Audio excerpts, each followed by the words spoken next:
Where is everybody tonight?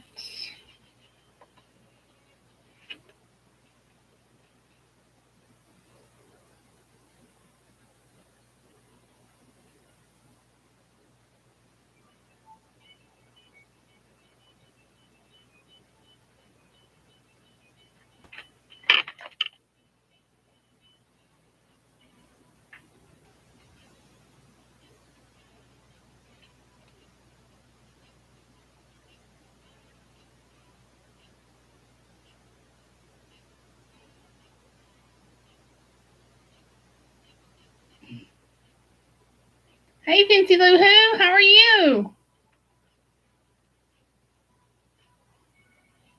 How's it going? You got the kiddos settled?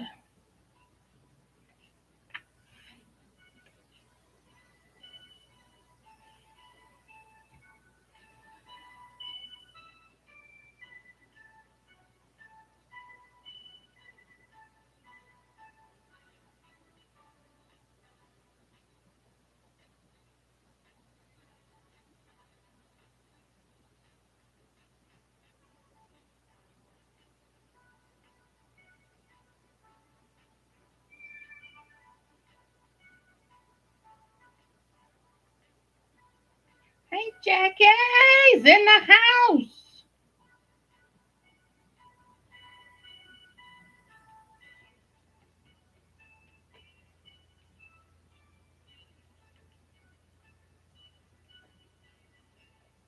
Y'all can't see this, but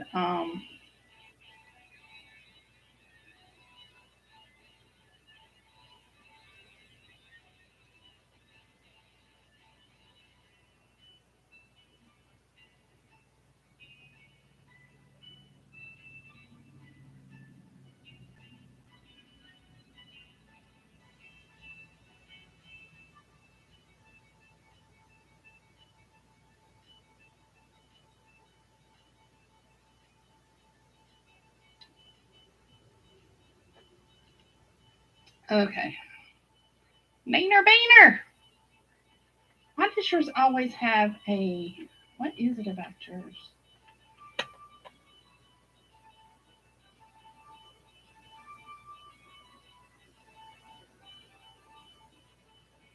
You can put a user in timeout.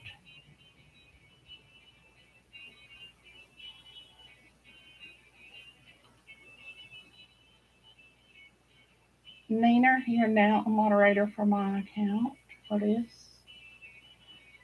It's I haven't said it 1 second, Jackie. They've completely redone everything with the way you get on, you sign on to YouTube live. It's crazy. And I used to just put the title up there with the author and then come back and do click a few more buttons like not made for kids.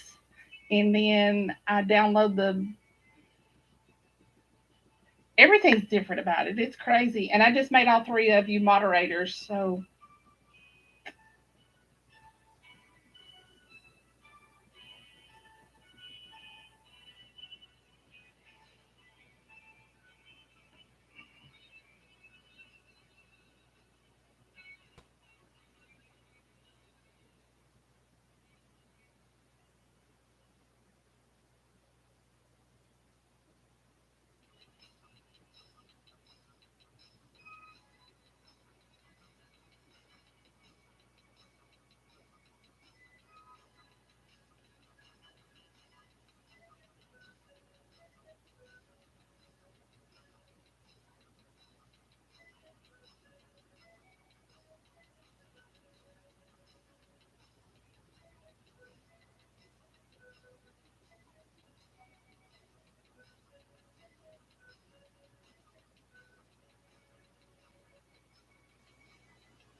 hey Tanya, how are you?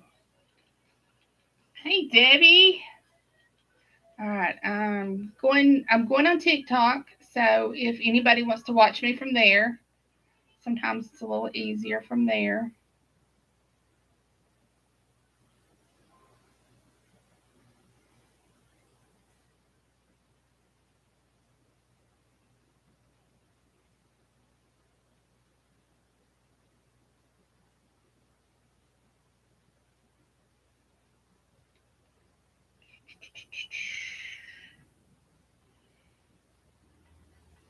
Okay, so I'm going to go ahead and start reading. Poor Valerie can't, she's having a hard time getting on the chat tonight, so she's have issues. And if anybody wants to go on TikTok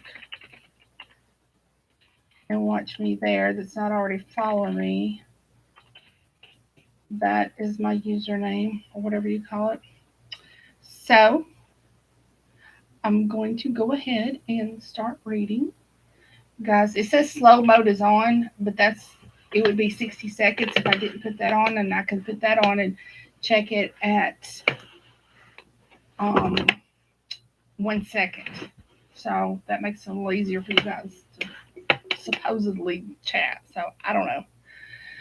And y'all say a special prayer for Mr. Woodall. He is down with the crud of COVID right now. He's not doing well, so I don't know that he's going to be on here tonight. But alrighty, so tonight we are reading the Haints of Hickory, Holler,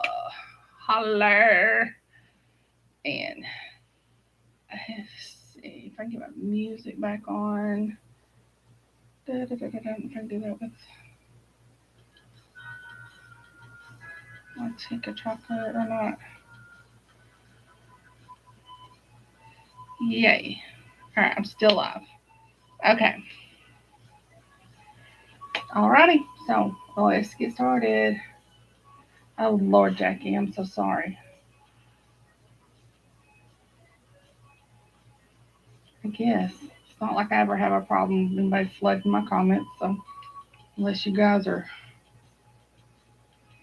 all hornified. So,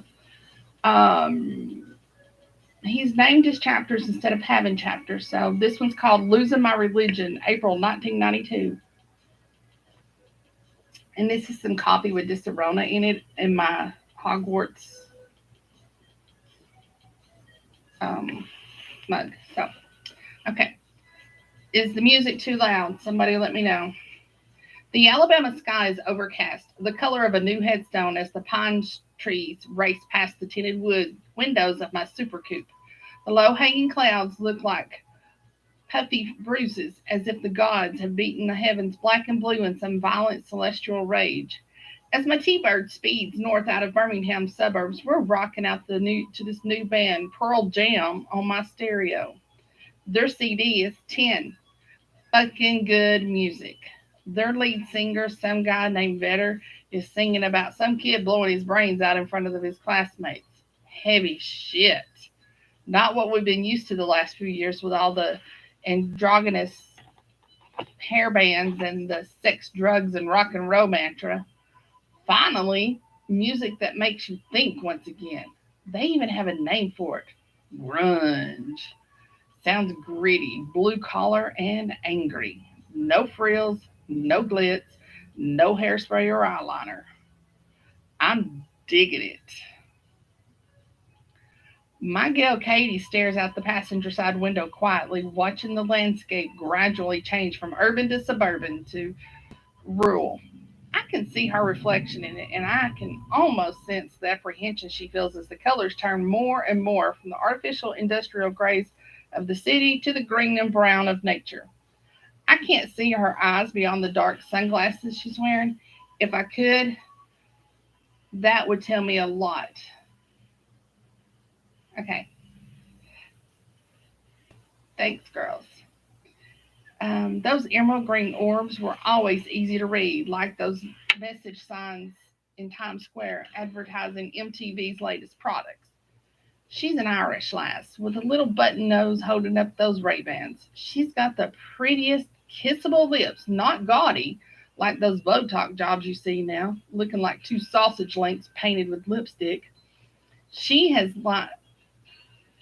still has the Boston accent and Yankee attitude. Although being a Red Sox fan, she'll cuss you out in a heartbeat if you call her a Yankee get to her face.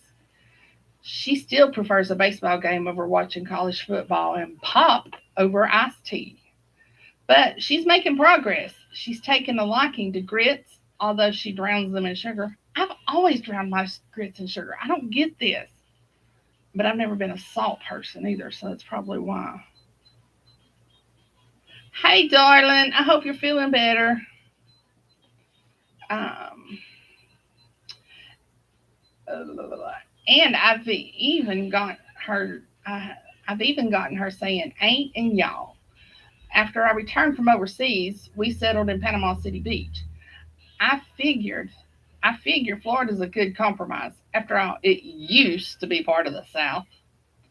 Today, she wears a blue floral print cotton dress, the kind Tori Spelling wears on that show 90210, short and form fitting, snuggling, accenting her shapely figure. Her red hair falls around her shoulders like lava from a volcano, fiery, full, and bouncy. The way she has it parted on the right side means it's constantly covering her left eye. She's always having to brush it back with her hand. I think it's sexy as fuck and wish she'd just let it stay there. But she says sexy isn't always practical. I'm a man. Men don't care about practicality when it comes to sexy. Hey guys on TikTok, I am reading The Haints of Hickory, Holler by J. Morgan Woodall. She has her seat reclined back and her long brown legs up on the dash, crossed at the ankles. Her sandals were off before we had even gotten out of Bay County. I reach over and slide my hand on the inside of her thigh, caressing her soft, smooth skin. I once again tell myself that's one of the reasons I fell for her. She's a redhead that can tan. You okay? I ask. She turns and gives me that dazzling, pearly white smile. Yeah, just nervous. First time jitters, I guess. Nervous? I give her a shocked look. Nervous about what? Meeting your family, you idiot. She's never one to mince words. There's the Yankee. Comes out at least twice or three times a day. What do you think? What do you think I'm nervous about? You're nervous about meeting this bunch? I'm flabbergasted. Just where do you think we're going, and who do you think I'm taking you to see? Martha's Vineyard, the Kennedys? Oh, don't act like your folks are just a normal down home Sunday go to meeting family. Oh, Jesus, I roll my eyes. I think you got the wrong impression about the Kincaids. She lowers her shade so I can see her eyes. Really? Her voice drips with sarcasm. The papers refer to them as a Dixie Mafia crime family. Don't believe everything you read in the papers, sweetie. She finds the statement amusing. This coming from a journalist. I know what the papers say about my family. I also know my grandfather bristles whenever the label of Dixie Mafia is applied to the Kincaid clan. Unlike the Italian mafia, La Cosa Nostra, there's no such thing as an organized, well connected network of redneck criminals working together to control crime below the Mason Dixon line. The press, it seems, likes to apply the moniker to any group of gang of good old boys numbering three or four. Most of these are nothing more than common thugs, bank robbers, safe crackers, hitmen, etc. Very rarely are they affiliated with any other groups, and there's little, if any, organization. A few exceptions include the Phoenix City Machine, the State Line Mob of Walking Tall fame, and the Biloxi outfit that controls Vice on the Gulf Coast. My family has done business with all three of those over the last 4 decades. Yet my grandfather always viewed them with a healthy dose of contempt. He considered them white trash, thugs, and two-bit hoods. We were better than that. Family people, he would say.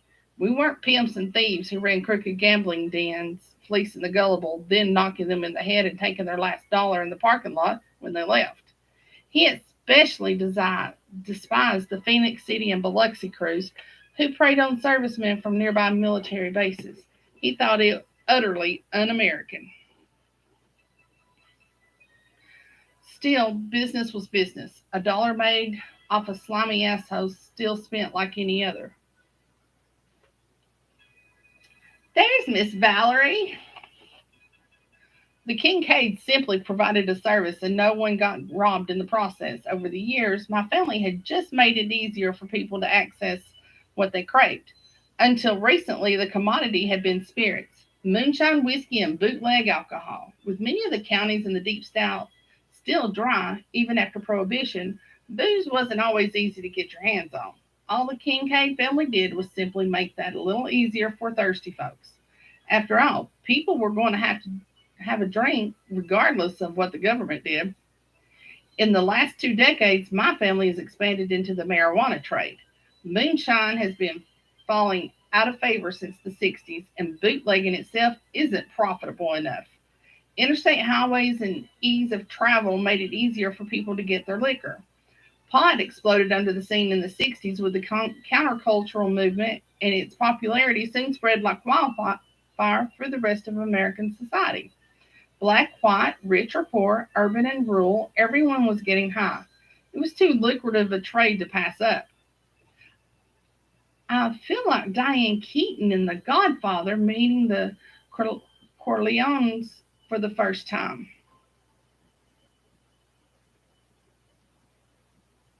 Katie admits. First off, I scoffed, trying to ease her worry. You got off. You get caught wearing a pinky ring in Bloom County. It's an ass whipping. Certainly ain't going to be nobody kissing it. Second, my gramps ain't going to be petting on any cat. A blue tick hound, maybe? And third, here I do my best Don Corleone imitation, jutting my jaw and bottom lip out, Brando style. He damn sure doesn't mumble when he talks. Katie laughs and shakes her head. God, you're retarded. Seriously, my family ain't nothing but a bunch of bootleggers and pot dealers living in the backwoods of a county in Alabama that's got about 2 decades behind the rest of the country. You know that. Yeah, well, you were nervous the first time you met my family, she counters. Your dad is a lawyer and your mom works for a U.S. senator. I feel obliged to point this out. Jesus Christ, of course I was nervous. There's a bit of a difference, wouldn't you say? Exactly. Worlds apart, Waylon. Plus, I'm a Yankee gal. What if they hate me? Like, your parents hated me? Only on first impression, she smiles. That damn drawl of yours is so thick. God, they were mortified. They had no idea you were an intelligent Southern boy. She giggled. All college educated and book learned like Jethro Bodine. Graduated the 6th grade, I did. I play along with the jest before changing to a reassuring tone. Baby, you got nothing to worry about. If anything, they're going to be pissed at me for not bringing you around sooner. You say that, she shakes her head, but you said it yourself. The people up in this area don't like outsiders. True, but a guest is different and family is blood. I look at her earnestly now, letting her know I'm sincere. And I'm blood, and you're my guest. I cock her head slightly and smile, sliding my hand up her thigh. Play your card right, Katie McGinnis, and who knows? Next time we may come back here, you might be blood too. Oh, her eyebrow raises as she uncrosses her legs and opens them slightly. You gonna make me an honest woman? You gonna make an honest woman of me, Waylon Kincaid? I don't know about that. I tease, encouraged by her legs opening up. I feel myself swell in my Levi's. Honesty is overrated. I kind of like a little questionable behavior myself. You asshole, she laughs, faking offense with wide eyes and an open mouth. I ought to cut you off. Simultaneously, she takes my hand and moves it up her inner thigh, pushing her skirt up. As usual, she's got no panties on. Oh, yes, life is good. Bloom County lies just north of Birmingham and 2 counties south of Huntsville. A drive-through region of the Appalachian foothills, it's a vastly rural area populated by small towns, acres of timber, and fertile farmland, most of which have been within the same families for generations. Now, this area he's describing is about 2 hours, maybe three tops from me, depending on how hard it is to get to it. Because there's only one interstate from here to uh, from North Georgia to Birmingham. But if I was to take back roads all the way, who knows where I'd end up at. Besides a poultry processing plant, a few fabricating shops, and a strip mine or two still struggling to stay open, there's no major industry in the county. Most people here commute to jobs in the larger urban areas, Birmingham, Gadsden, and even Huntsville. Some work locally in the service industries. A few still make a living farming, hanging on precariously to their fathers' and forefathers' ways, each year the struggle growing harder and harder. Some operate small local businesses like convenience stores, gas stations, cafes, and auto repair shops. A large and ever increasing percentage live in manufactured housing. That would be trailers to most of you. And about 1 out of 6 live below the poverty level. In 1992, the politics were typically Old South, but slowly changing. The norm has always been a schizophrenic, split personality, Goldwater conservatism combined with an 1870 mindset handed down from generation to generation, staunchly conservative and bitterly anti progressive. The people here have voted overwhelmingly Republican in national presidential elections since the 50s and 60s, turbulent civil rights era. Yet, like the rest of the South, at the local and state levels, the Democrat Party still holds sway. It's been this way since Reconstruction and the Republican carpetbaggers and scallywags. However, this is slowly changing. The National Democratic Party platform moves more and more to the left, isolating and essentially abandoning its southern constituents. In 1988, Guy Hunt, an Amway salesman from over in the next county, was elected the first Republican governor in the state since Reconstruction, after a bitter legal battle over the legitimate candidate splintered the Alabama Democratic Party. The blue wall cracked and the death knell sounded for the yellow dog Democrat. Back in 92, I lived about an hour from where all this was going on. I remember all this. The blue wall cracked and the death knell sounded for the yellow dog Democrat. Regardless of the party in power, Bloom County politics is controlled by good old boy politics. Nepotism, corruption, and shady deals in smoke-filled rooms are the order of business. The county commission, the sheriff's department, the judges, and everyone else in the courthouse all have one thing in common. They all have their hand out, and if you want anything done, you better have something to put in it. It's quid pro quo, down home style. Of course, you'd never know it from outward appearances. Bloom County is dry, a relic of prohibition, Billy Graham and hellfire and brimstone fundamentalist fever. Yet, while on the surface, the county would appear overwhelmingly evangelical Protestant, underneath the chime of church bells, lofty steeples, and congregations singing from the Baptist hymnal, an undercurrent of illicit moonshine and bootleg alcohol once flowed to a population that isn't quite as puritanical. Why don't you put some more big words in here, Morgan? As puritanical as they want you to believe.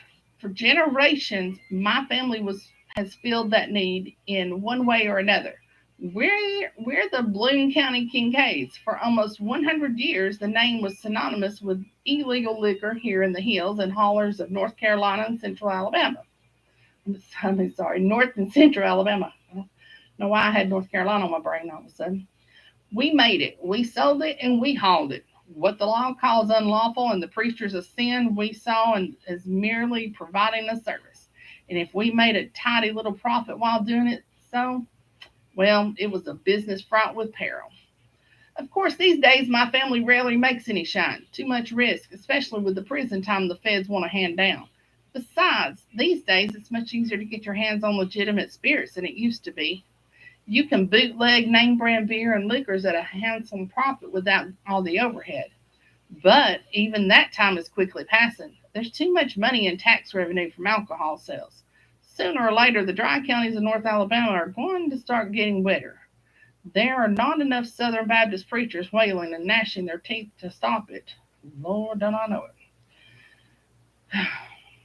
Senator, many of them preachings.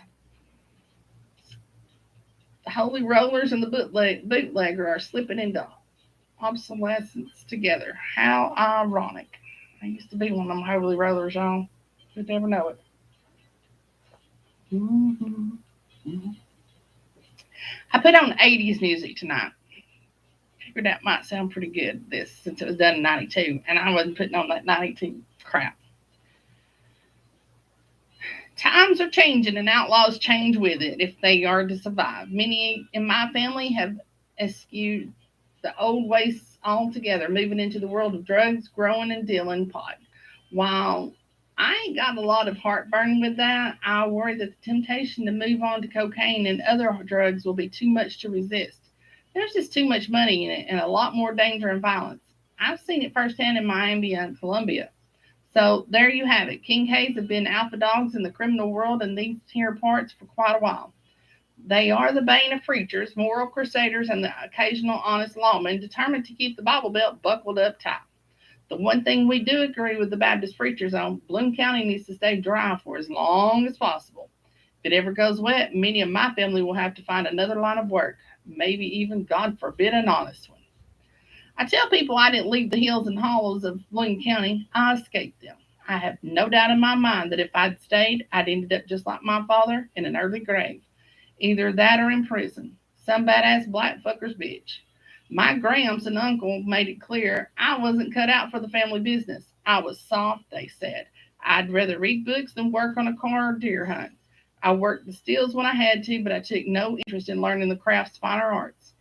I know it had to kill them. One day in junior high, I came home with a black eye, having taken a vicious ass whipping after stepping in when I saw another boy being bullied by a group of high schoolers. Instead of sympathy, my grandfather and uncle only looked at me with scorn.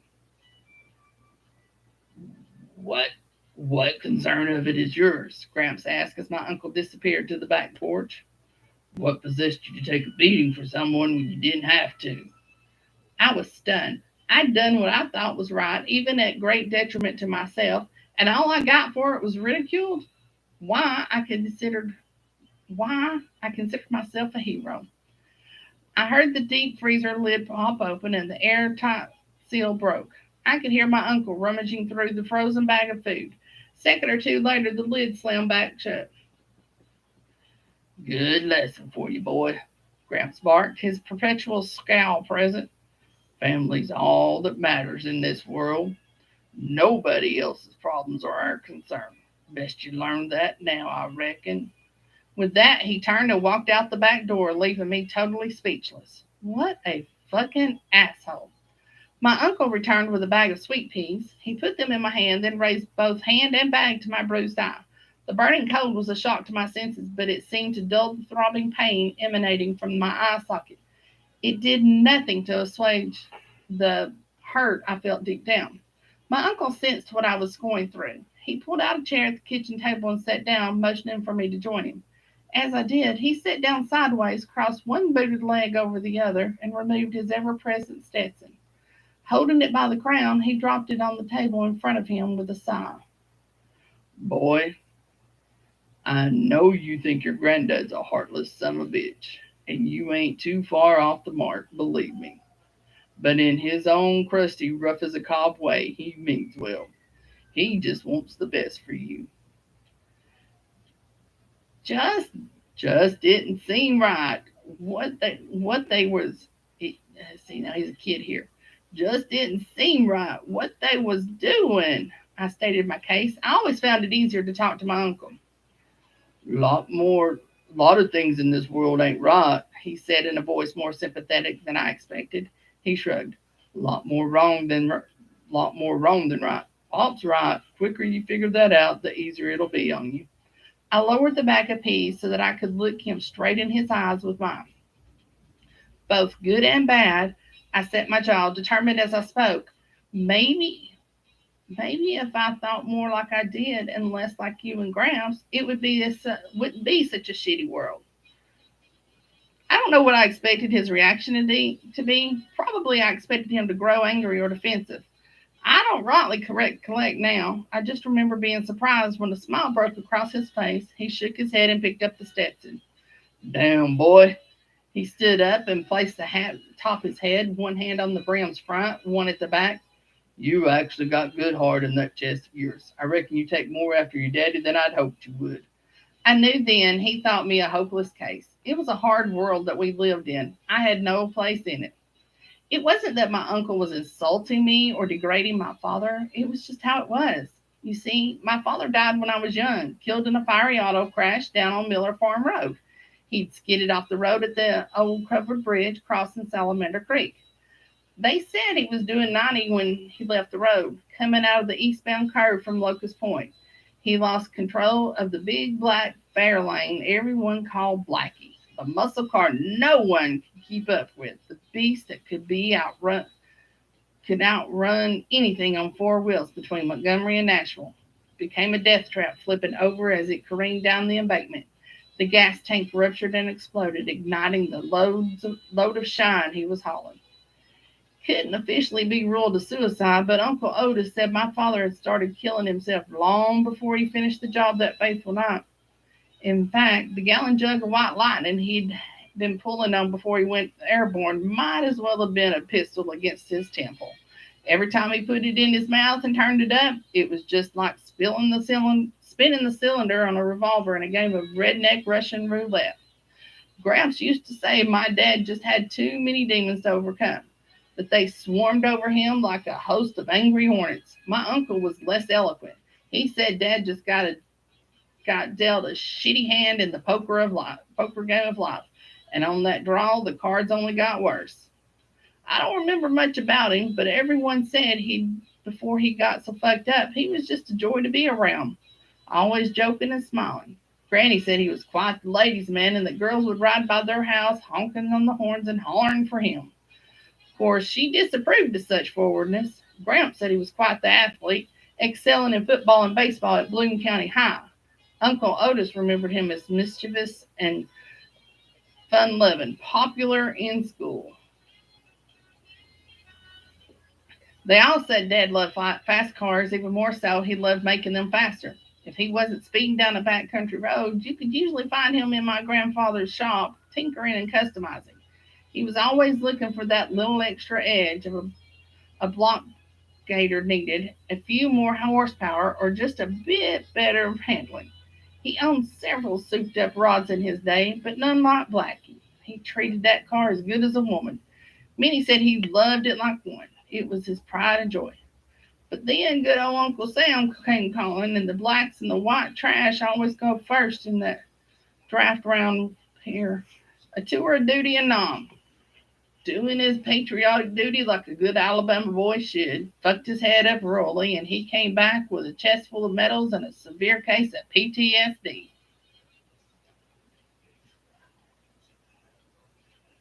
This is supposed to be instrumental music.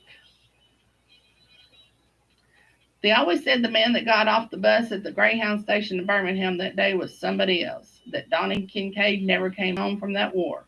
Something else did, something that looked like him but with vacant eyes and a hollow inside. After that, only one person seemed able to reach past the trauma and the hurt. There was only one beauty capable of calming the raging beast inside, Cecilia Davies. Cecilia, or Cece as she was called, had been his high school sweetheart. Somehow his love for her, the need to survive and make it back to her, had kept him alive. After a year witnessing things no 20-year-old kid should see, she was the only thing that brought him true happiness. She held him back from the edge. My mother.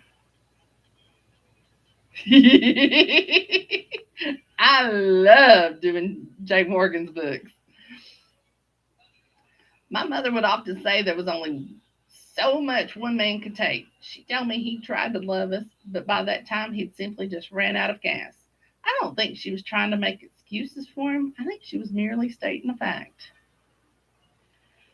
Too much pain and sadness for one man, she would say with little or no emotion. She never hated him for what he did, never resented him. She just accepted it and moved on. Sometimes I think she was secretly relieved. I think she regretted marrying him after he'd gotten her pregnant one with me one drunken night spent dancing at the County Line Tavern. I think she felt partly responsible. After all, she'd been the one pressuring for matrimony, and like any honorable Southern boy should, he'd done right by her and me. But marriage only made things worse. An alcoholic walking down the razor's edge of sanity now felt trapped in a relationship he never wanted. From what everyone tells me, he tried to be a good husband and an even better dad. My family swears he adored me. I don't know about that. If he loved me so much, why did he continue his self destructive bent? Was I not enough to live for? I reckon in the end it was all far too little, too late. Mom never came out and said it, but I firmly believe that instead of making him happy, we only added to his woes. I accepted this a long time back. I also think that deep down she was more than relieved she didn't have to spend a lifetime with the damaged goods that he'd turned out to be. My father's family found it harder to deal with. They're country to the bone, clannish and tight. When tragedy befalls them, their first instinct is to pull up the drawbridge and close ranks. I don't think any of them, my grandparents nor my uncle, ever really got over my dad's death, especially the way it happened. A man who could have taught tricks in Hollywood stunt drivers just doesn't go down in flames like that, slaughtering junk and seemingly indifferent as to how it would affect those he left behind. As for me, I never knew the man, so I don't dwell on it too much. I was still in diapers when it happened. Like I mentioned previously, I figured if the man loved me any amount at all, he would have wanted to stay around to see how I turned out. But he chose to go out, still pining away for his ex wife, looking in the rear view instead of keeping his eyes on the road ahead. And me? Okay, so I got daddy issues. You happy? Even so, I reckon I turned out okay. Once it was apparent to the family I wasn't outlaw stock, the kinfolk made a concerted effort to make sure I got a leg up in life. My mom remarried a couple of times, but her luck with me had never improved. Neither of them appeared interested in raising another man's child, so my uncle stepped in and filled that void. My grandparents helped out as well. At an early age, it became apparent I possessed intelligence above the average bear. They determined my mind wouldn't be wasted. No, I wouldn't go in the family business. I wouldn't spend my nights on dark backcountry roads. I wouldn't end up in prison or worse. One Kincaid would break the cycle. It was my uncle who saw that I followed through. He made sure I got an education, not only graduating from high school, but helping me through college. He never gave me anything. He'd made me work and earn my way all the way through. He found work for me in the summer, pulling in favors with old cronies and through business connections. It wasn't easy. So many times I was tempted to quit and take the easy way out. There was a lot of money to be made during this time dealing on campuses, but he would have none of it. I would rise above, or he'd beat me to within an inch of my life, and I'd forever be banished from the Kincaid clan. He meant it too, every goddamn word. So I graduated college, became a freelance photojournalist, and set off to see the world. I've covered wars, natural disasters, and revolutions. In between, I've done some writing on the side. Not bad for a bootlegger son from the hills of north central Alabama. And now I'm going home, back to bury my beloved granny. I'm taking my girl Katie with me, my Yankee girl with sexy tan legs, atrocious accent, which I can't do.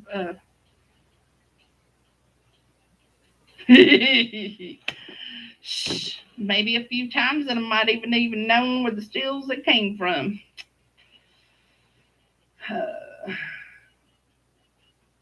And now I'm going back home to bury my beloved granny. I'm taking my girl Katie with me, my Yankee gal with sexy tan legs, atrocious accent, and the disgraceful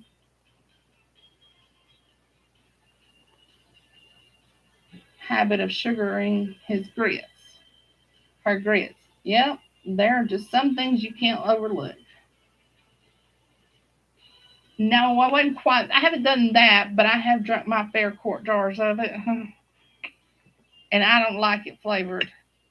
Now they did. I had a guy make me some margarita flavored one, shine, and that was pretty good. I like that one, but I prefer my shine. Just give me the white lightning. Just give it to me straight. I just straight is good for me. I don't need all them other flavors. Apple pie just about makes me sick. Cherry's not too bad. But yep.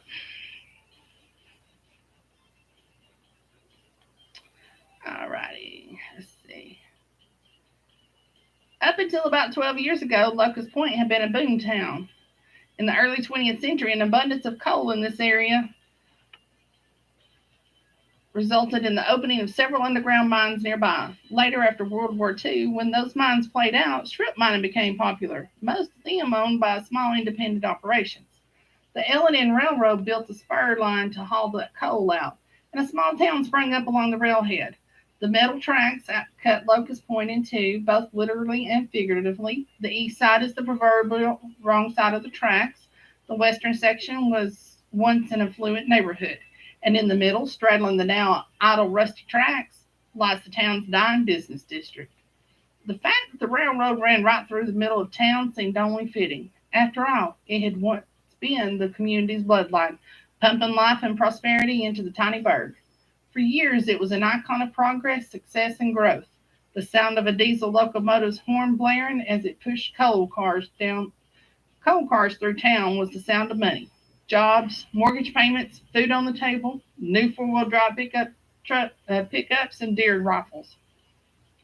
College tuition for thankless kids who wouldn't have to work as hard as their old man.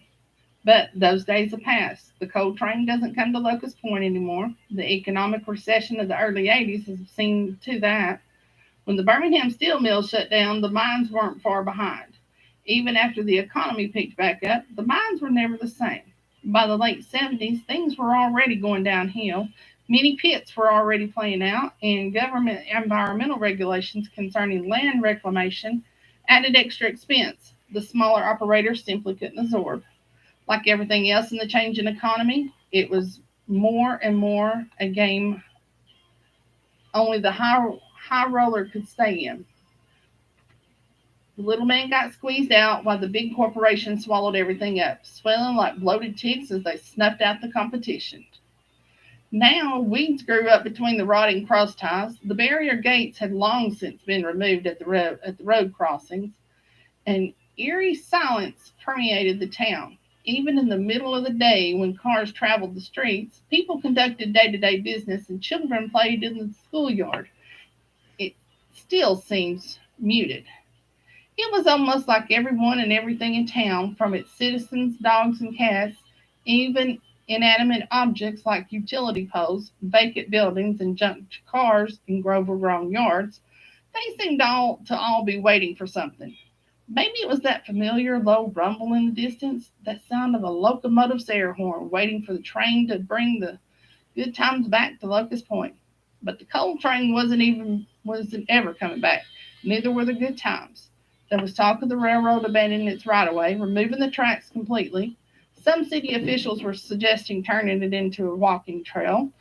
Some something young moms and the health conscious could probably benefit from. But the truth was, it would have minimal economic impact. The tiny little business district was dying a slow death. One had been dying for well over a decade now. There'd never been any particular mortal blow point to to point to. It had been more of a slow bleeding out. The town's life gradually drained away as jobs and people went elsewhere. One by one, businesses had closed up and shuttered their doors as their customers died out, moved away, or started to shop at the cheaper big box stores like Walmart just 15 minutes away. Kay's Quick Stop on the corner of Rafferty and Commercial, just to the left of Town Hall, managed to do enough business to stay open, mainly because it was the only gas station in town. On the other side of the town hall, where the supermarket, cafe, and hardware store had once thrived, most of the businesses were now vacant. First to go had been the Consolidated Grocers supermarket on East Commercial Avenue, a victim of Walmart's cutthroat underpricing. It hung in there till '88, the year I graduated. The following year, the hardware store shut its doors due to similar circumstances. The mom and pop store was going the way of the telegraph and the horse and buggy. The Railroad Cafe hung in there for a few more years, but with most locals moving away or commuting to jobs in Birmingham and elsewhere, the lunch crowd dwindled down to mainly town cops and retirees. and they all wanted a discount for their meals. Finally, Shep, the owner, closed the doors in the winter of 1990. Last I heard, he was driving for UPS.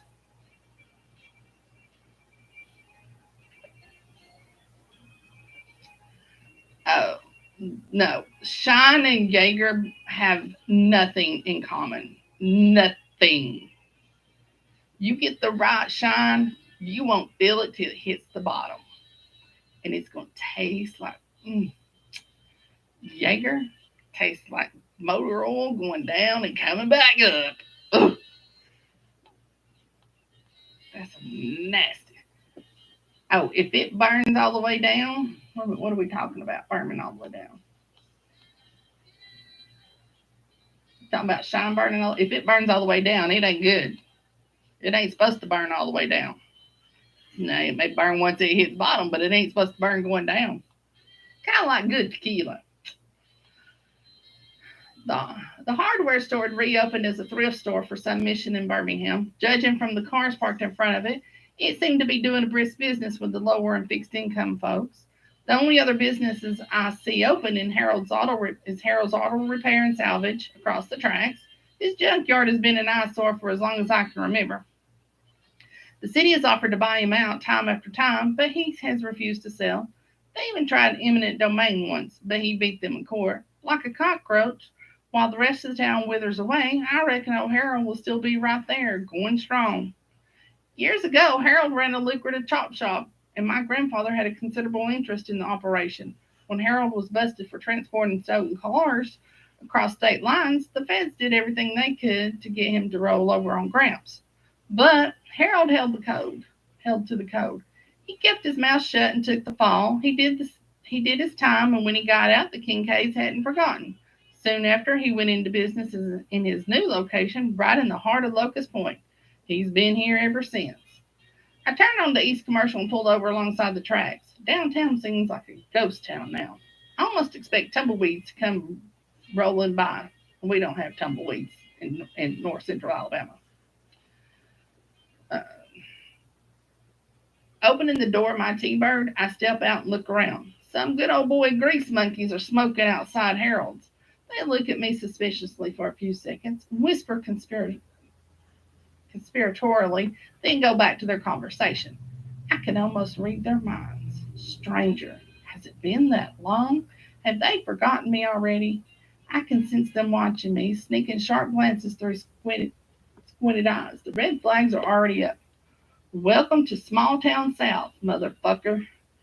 If they only knew who I was kin to, those looks would be a lot different.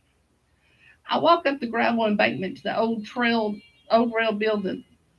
bed. Standing on one of the rails, I gaze out over my old hometown. It's like visiting the cemetery. On the west side of the tracks rise Quince Ridge, the high ground in town. This was where the well-to-do had once lived.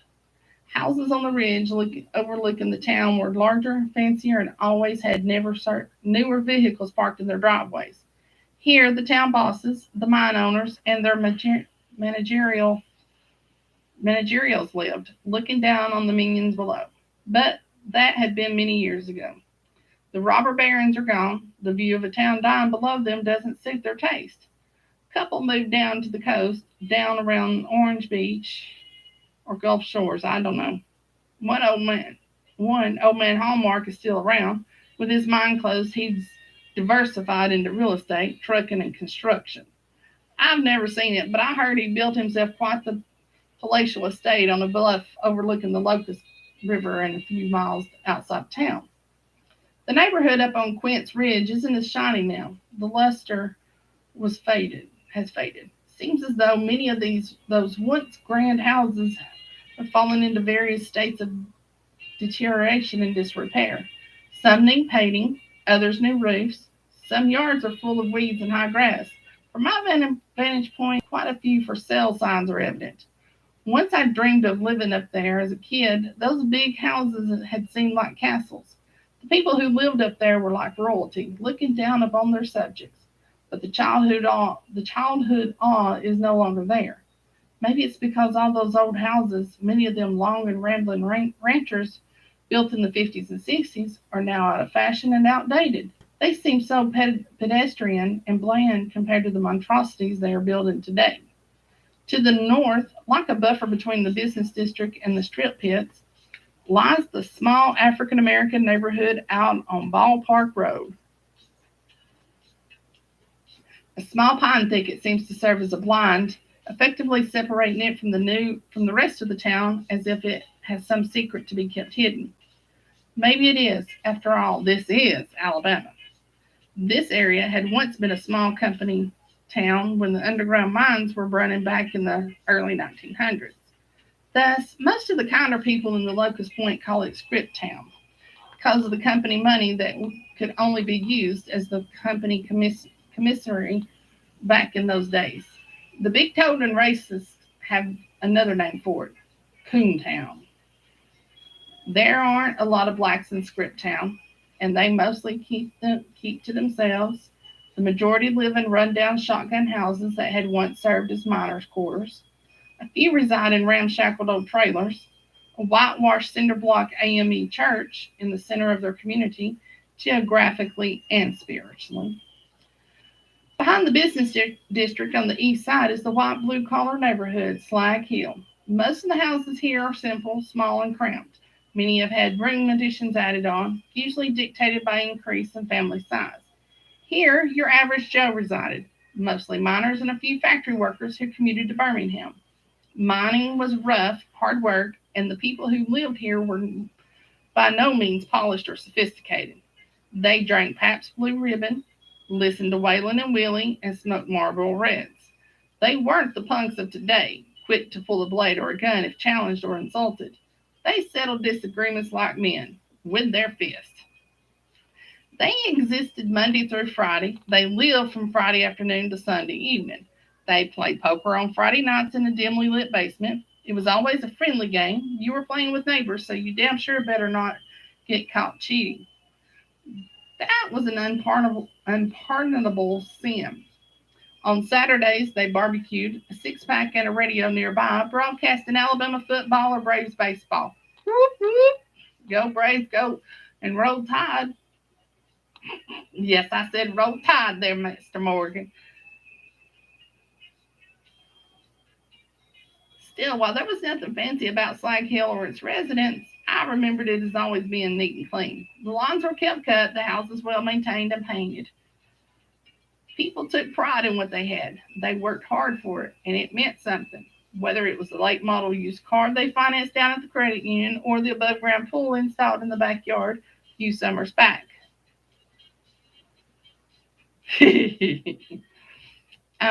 I tried tobacco and it didn't really settle well with me. But yeah, I knew women, and I know women that do tobacco.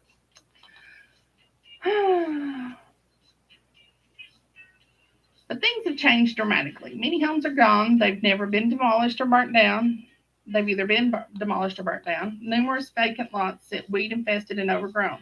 Several condemned houses stand empty, dangerous eyesores and breeding grounds for vermin. Even more concerning, others aren't vacant and need condemning. On some of the lots where the houses have been destroyed, rebuilding has been eschewed. The owners have simply chosen to go back instead with the much cheaper option, a mobile home. A smattering of Confederate flags dots the landscape, outnumbering American flags 2-1, further indicative of the lower class redneck element that seems to have taken over. Once this had been a blue collar neighborhood of hard-working men and women. They may or may not have had much, but at least they had pride in what they did have. Sadly, those folks seem to have given way to a lower form of life. Slag Hill has become white trashville. I spot other signs that tell a story as well. Duct tape windows, quilts for curtains, pit bulls chained up in yards of dirt. Dealers. I feel sick. I've seen it before, far too often. History is repeating itself. The only difference between the hood and small town America is it's a lot easier to sell dope out here in the country where the competition isn't as fierce, and the junkies have a lot better shit to steal and sell to get their fix. Even old First Baptist sitting on Church Hill, dominating the community geographically and otherwise, looks forlorn now. Its influence had been far-reaching in my day, and the powers that be inside it controlled the community's politics. If you wanted to be a mayor or councilman or police chief or hold any office in the Point, this was where you went to church. If you weren't Baptist, well, a religious conversion had better be forthcoming. It was a well-oiled machine run by a cabal of redneck power brokers, men influential in the community, politicians, businessmen, educators, and such. They manipulated from the shadows like the wizard behind the curtain. The pastor was merely a figurehead. If they grew tired of one, or a particular principled one decided to grow some balls about something, it was off with his head. Rarely did a preacher ever leave there voluntarily and under amicable terms. South of the church and just behind the cafe on Old Birmingham Road, the now abandoned Rosen and Sons General Store sits. When I'd been a kid, in fact, all the way up until I left, it'd been a thriving little business of convenience, a symbol of Locust Point's self-efficiency. An old two-storied garbled structure with a corrugated metal roof, it had been built sometime back in the 30s or 40s, even before there'd been a town here to serve the local farmers. When you walked in, the first thing they greeted was an old antique chest-top soft drink cooler that used chilled water to keep the drinks cold. At the juice store, as it was more commonly known, you could buy anything from a moon pie to a pickaxe to PVC pipe. For those that don't know moon pie, they are made here in Chattanooga where I live and by the Chattanooga Bacon Company. I work for Little Debbie, which is also made here in Chattanooga. And they are competitors, but we eat them all. We don't care. I love me some moon pies. Stick that thing in the oven or in the microwave for about 15 seconds. That's some good eating. You could buy groceries, hardware, pocket knives, and clothing. Of course, the prices weren't always the cheapest, but it beat driving to Birmingham if you just need a few things. Boy, that sounds like Hammers over in South Pittsburgh, Tennessee. Aaron Rosin was the son of who took the business over from his old man. He was a rotund fellow who always wore overalls and had a seemingly puzzled expression on his face all the time. That was just a ruse for he was a shrewd businessman who made a dollar any way he could. His wife, sweet little Miss Esther, had a corner in the store where she painted mostly nature scenes. Aaron sold them too, whether before Miss Esther wanted them sold or not. Anything to make a dollar. Let's get down here some. Okay. Classy little place my hometown is becoming. I breathe out a deep sigh and turn and make my way down the railroad embankment. I've seen enough. I'm torn emotionally. On the one hand, I hate to see what this once proud town has become. On the other, why should I care? Most of these folks never treated me like I was anything more than a piece of dog shit they'd stepped in on a hot summer day. I'm a Kincaid. I climb back inside the T-Bird, bundling my bag of mixed emotions up and shoving them down. I fake a smile. It's been a long ride up, I tell Kenny. How about a Coca-Cola? And we're going to end there because this chapter just goes on and on and on and on. Alrighty, you guys.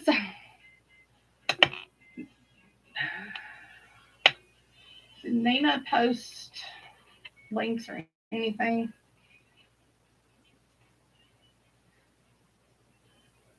Valerie or one of the Debbies, do you have links or something you can post in here for where you can get it and how much it's going to cost? I know it's... Let's try something here.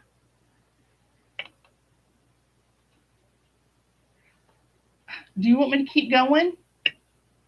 I'll keep going. I just figured I would just... You didn't tell me where to start at, so I started at the beginning. Smarty pants. Okay, she's already posted it. Thanks, Vincy. Miss Debbie, I think Nina's already posted it. She usually tries to post it at the beginning. I just didn't know if she had or not. So that's cool. Alrighty. Morgan, they'll just have to go back and get the book. Just make them go get the book, okay? It's worth it.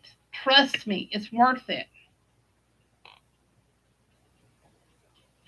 If you ever decide to do audiobooks, You find me an editor for it, and I'll read it.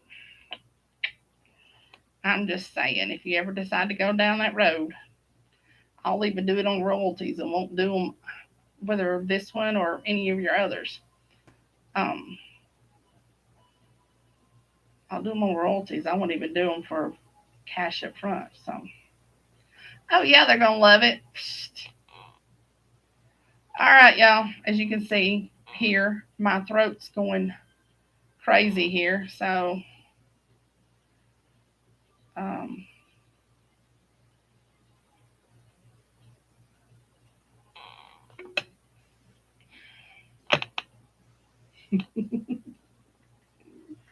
all right, everybody. It's time for Jay Morgan to get his butt in bed and get some rest. He's a sick little boy. Bless his heart.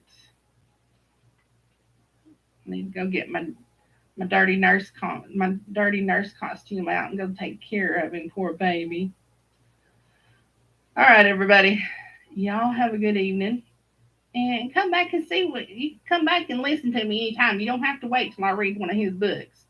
Because I love it when you guys come in. So come in here anytime. You can't be going to work if you got COVID, dumbass. Get the rest of the world sick. Nobody wants that shit. Trust me. All righty, y'all. Have a good evening. And I love you all. Happy reading.